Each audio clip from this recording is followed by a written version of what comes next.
And it's why we cannot sensibly accept the insistence of Egyptologists that the Sphinx is just 4,500 years old. By all means, yes, 2500 BC, the ancient Egyptians were there, but I believe they found the Sphinx already created and already heavily eroded, and that they then recarved its head into the head of a pharaoh. And that head, as Robert Schoch and others have pointed out, is way too small in relation to the body. That makes sense if it was a heavily eroded lion head, which was then later cut down into the head of a pharaoh. The geology speaks to the original Sphinx being more than 12,000 years old.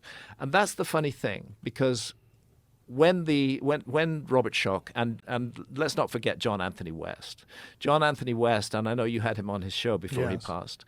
John Anthony West was the first person to suggest that there should be a huge question mark over the Sphinx, that the erosion patterns on the Sphinx suggest it was much older than Egyptologists said, and maybe 12,000 years old. And at that time, the response of Egyptology was, oh, rubbish. The Sphinx can't possibly be 12,000 years old because there's no other megalithic monument anywhere in the world that's anywhere like 12,000 years old.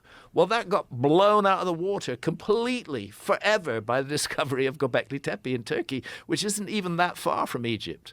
Göbekli Tepe, 11,600 years old, a giant megalithic site. My goodness, if you can make Göbekli Tepe, you can make the Sphinx.